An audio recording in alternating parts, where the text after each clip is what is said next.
In a modern world overwhelmed by demands, distractions, and countless opportunities, where everyone is trying to do more, go faster, and be everything to everyone, one philosophy stands as a quiet rebellion: essentialism.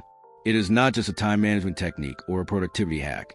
It is a way of life, a mindset that helps us identify what truly matters, eliminate what doesn't, and focus our energy on the vital few. Like a lighthouse in a fog of endless to-do lists and unfiltered obligations, Greg McKeown's Essentialism doesn't just guide, it awakens. It offers a subtle but powerful revolution against the noise of modern life, inviting us to live with clarity, intent, and meaning. It's a silent call to action: live less but better. Essentialism begins with a simple yet deeply transformative idea: Winnegar Aberbesser. Less but better. It's not about cramming more into our day, but doing the right things, and doing them well. It challenges us to step back, take a breath, and ask a deceptively simple question: what is essential? What actually moves the needle? The difference between an essentialist and a non-essentialist is stark. The non-essentialist believes everything is important, tries to do it all, says yes to everything, and ends up scattered, overwhelmed, and burned out.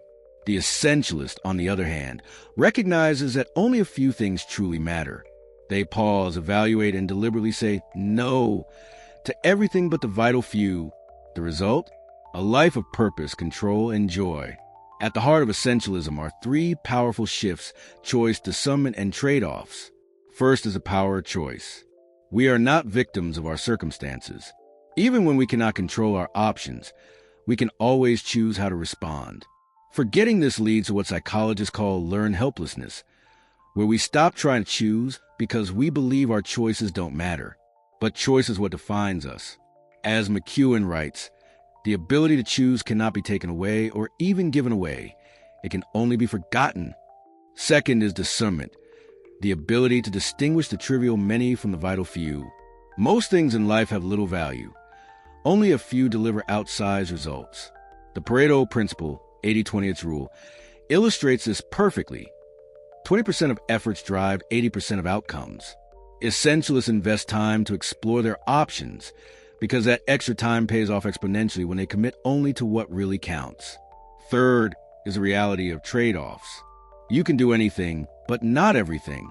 While non-essentialists ask, how can I do both? Essentialists ask, which problem do I want? Trade-offs are not to be avoided, but embraced. Every yes carries an implicit no, and recognizing that empowers us to make conscious, courageous decisions about where to invest our time, energy, and attention. Essentialism then becomes a way of exploring, eliminating, and executing. In the explore phase, essentialists intentionally create space to think. They disconnect to reconnect with what matters. Figures like Bill Gates and Jeff Weiner schedule think weeks and white space to read, reflect, and recharge. Essentialists also learn to see clearly, cultivating the skill of journalists to filter out noise and find a signal. They ask deeper questions, spot patterns, and focus on what truly matters. They embrace play, not as a luxury, but as a source of creativity and insight. And they protect their most valuable asset, sleep, because a well-rested mind is a sharp mind. Once they identify the essential, essentialists eliminate the non-essential. This takes courage, saying no politely but firmly, backing out commitments, and overcoming psychological traps like sunk cost bias and status quo bias are all part of the discipline. Essentialists create clear boundaries, not to restrict, but to free themselves. They make one big decision, their essential intent, that guides thousands of smaller decisions thereafter.